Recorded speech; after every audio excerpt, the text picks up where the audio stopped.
Will you marry me? He was down on one knee, ring in hand, cameras zoomed in, the studio audience holding their breath. I heard the host gasp, the crowd start to cheer, my mom's voice somewhere in the back shouting, "Say yes." But all I could hear was my own heartbeat, loud, panicked, and suddenly so clear. He smiled, certain I'd say yes. He always did love a good show.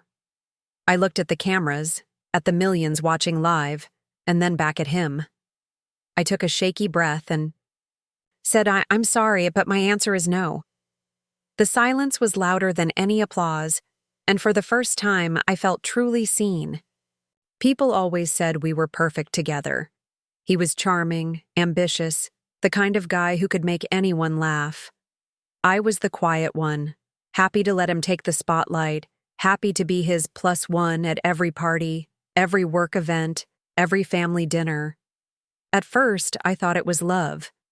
He'd text me, "You're the best thing that ever happened to me." He'd show up with flowers, post photos of us online, tag me with captions like, "Lucky guy." But sometimes I wondered if he loved me, or just the idea of me. He'd say, "Wear the red dress tonight, it gets more likes." Or, "Don't talk about your job, babe. People want to hear about us, not accounting." I'd laugh it off, but it stung. My friends noticed. Jess would whisper, "Are you happy or just comfortable?" I'd shrug. He's good to me. Isn't that enough? But the little things piled up. He'd make plans without asking. He'd tell stories about us that weren't true, just to get a laugh. He'd say, "You're so lucky I picked you. Girls would kill to be in your shoes." Sometimes I'd look in the mirror and barely recognize myself. The week before the proposal, he was acting strange, secretive, always on his phone, grinning at texts he wouldn't show me. I asked, "Is something going on?" He just winked. "You'll see, trust me." The day of the show, he said, "Wear something nice. We're going to be on TV." I thought it was just another interview, another chance for him to shine. But when the cameras rolled and he dropped to one knee, I realized this wasn't about love. It was about the perfect moment, the perfect image, the perfect story. And, for the first time, I wondered what would happen if I chose myself instead. The days leading up to the show felt like a blur. He was more attentive than ever. Flowers on my desk, sweet texts, even breakfast in bed. But it all felt rehearsed, like he was playing a part, and I was just another prop. Jess called the night before. "You okay? You sound weird." I hesitated. "I don't know, Jess.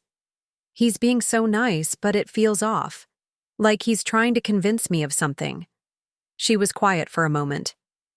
"Do you want to marry him?" I stared at the ceiling, searching for an answer. I don't know. I used to. But now I'm not sure if he loves me or just loves the idea of us. The morning of the show, he was buzzing with excitement. "Babe, this is going to be amazing. Just follow my lead, okay?" I forced a smile. "Sure." At the studio, producers rushed us through hair and makeup. A woman with a clipboard handed me a mic. "Just be yourself. The audience loves a good love story." He squeezed my hand, whispering, "Let's give them a show they'll never forget." Backstage, I caught a glimpse of my reflection. Perfect hair, perfect dress, perfect smile.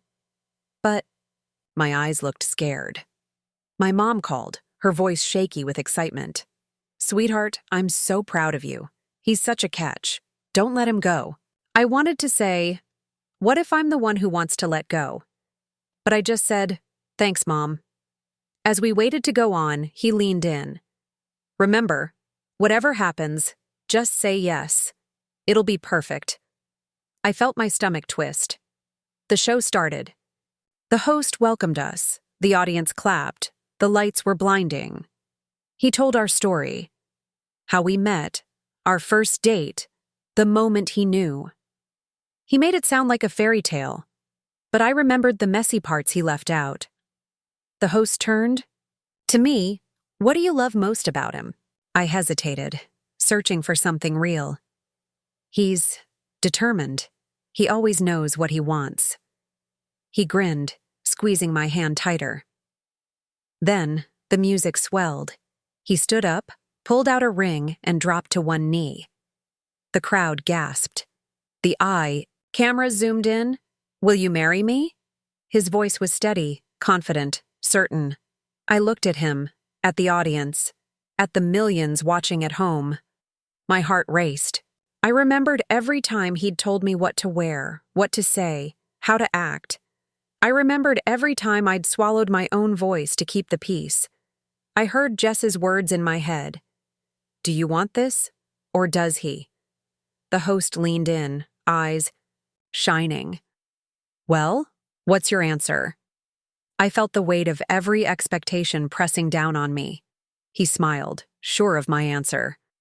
I took a shaky breath, and for the first time, I let myself imagine a different ending. The studio was silent. He was still on one knee, ring outstretched, eyes locked on mine. The host's smile froze, the audience leaned forward, and somewhere in the back, I heard my mom whisper, "Say yes, honey," but I couldn't. I looked at him, really looked. At the man who loved the spotlight, who loved the story more than the truth. I took a deep breath, my voice trembling but clear. I'm sorry, but my answer is no. A gasp rippled through the crowd. The host blinked, stunned. He stared at me, confusion turning to disbelief. He tried to laugh it off. Babe, you're just nervous. It's okay, you can say yes. I shook my head, my hands shaking. No, I can't. Not like this. Not here. Not when I don't even know if this is what I want. He stood up, his face red, voice tight. Are you serious? You're embarrassing me. Everyone's watching. I met his gaze, steady now. I know, and for once, I'm not going to say what everyone wants to hear. I'm going to say what I need to say. The host tried to smooth things over. Maybe we should cut to commercial. But I kept going, my voice growing stronger. I've spent so long trying to be perfect for you, for everyone. But I can't do it anymore. I need to be perfect for me. He looked at me, hurt and angry. You'll regret this. I smiled, tears in my eyes, but relief in my heart. Maybe, but at least it'll be my choice. The audience was silent. Then someone started to clap. Then another, and another. I walked off the stage, the lights fading behind me, my heart pounding, with fear and freedom. For the first time, I chose myself. The days after the show were a blur of headlines, messages, and opinions from strangers. Some called me brave, some called me heartless. But for the first time, I didn't care what anyone thought.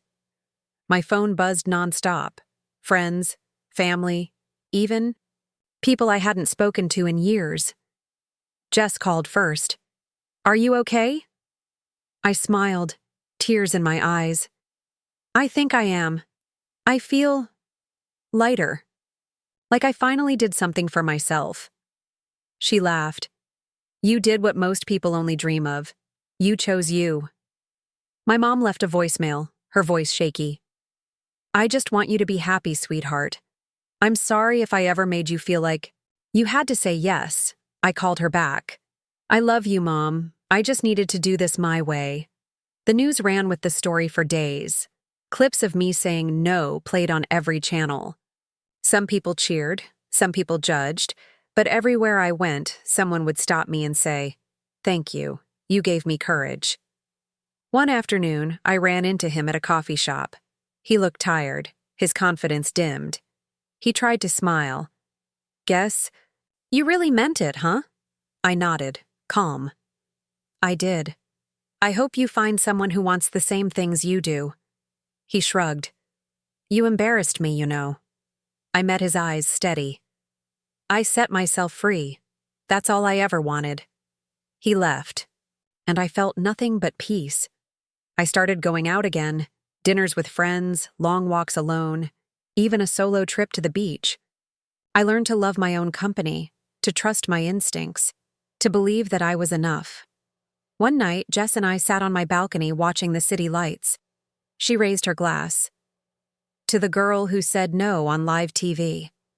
I laughed, feeling the truth of it settle in my bones.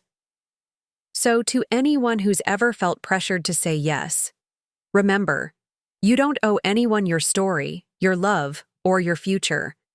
If you had to choose between making everyone else happy and finally choosing yourself, what would you say?